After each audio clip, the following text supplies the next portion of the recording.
আসসালামু আলাইকুম, সবাই কেমন আছেন? আরেকটি রেসিপি নিয়ে হাজির হয়েছি। আজকে আমি নিয়ে আসছি গরুর মাংস দিয়ে পুঁই শাকের রেসিপি। এখন আমি মাংসগুলো সুন্দর করে ধুয়ে কেটে বেছে নিয়েছি, ছোটো ছোটো করে টুকরো করেছি। পুঁই শাক দিয়ে রান্না করলে ছোটো ছোটো করে কেটে নিলে ভালো হয়। তারপর একটা প্যান বসিয়েছি, প্যানের ভিতরে পরিমাণ মতন পেঁয়াজ দিয়েছি। পেঁয়াজ দিয়ে নাড়াচাড়া করে নিয়েছি, লাল লাল করে ভাজবো পেঁয়াজগুলো। তারপরে আমি এখানে দারুচিনি, তেজপাতা এগুলো দিয়েছি, পরিমাণ মতো লবণও দিয়েছি, দিয়ে আবার একটু নাড়াচাড়া করে নিয়েছি।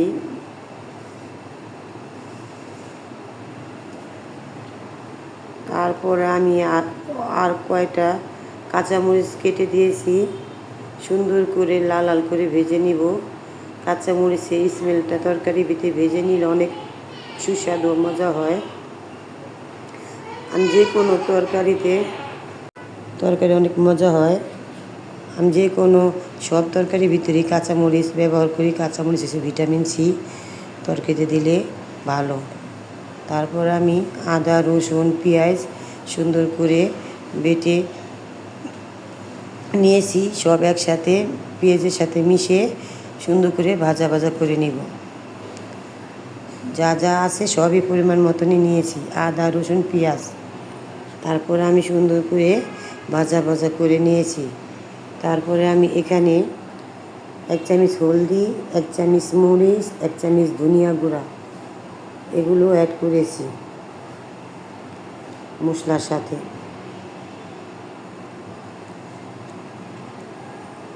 তারপর আমি নেড়ে চেড়ে নিয়েছি, অল্প একটু পানি দিয়ে ভালো করে কষিয়ে নিয়েছি। সুন্দর করে কষিয়ে নিয়ে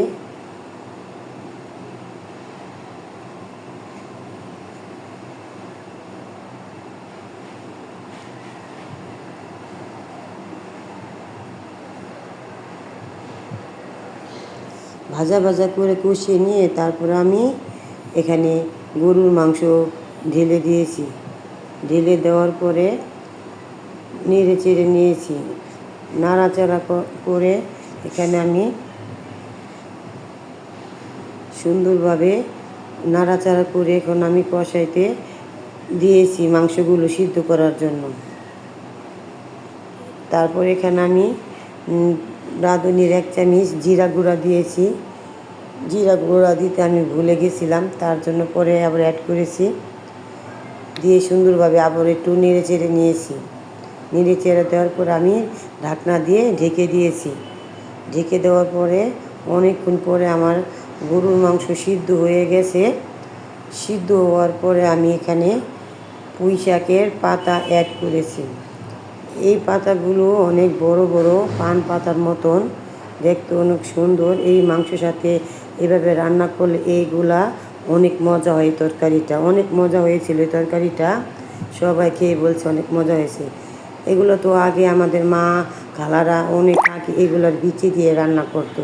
এগুলোর বিচি দিয়ে রান্না গরুর মাংস অনেক মজা হয়। হয়ে গেল আমার পুঁই শাকের তরকারি গরুর মাংস দিয়ে।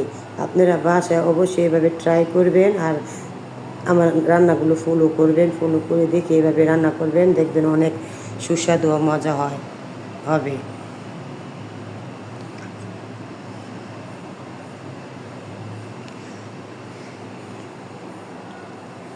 আমার চ্যানেলটা আপনাদের কাছে ভালো লাগলে সাবস্ক্রাইব করে পাশে থাকবেন ও আমার একটি লাইক দিয়ে কমেন্ট করে পাশে থাকবেন। আজকে এই পর্যন্তই। সবাই ভালো থাকবেন, সুস্থ থাকবেন। আজকে এই পর্যন্তই। আগামী আরেকটি রেসিপি নিয়ে হাজির হব আপনাদের মাঝে। সবাই ভালো থাকবেন, সুস্থ থাকবেন। আসসালামু আলাইকুম।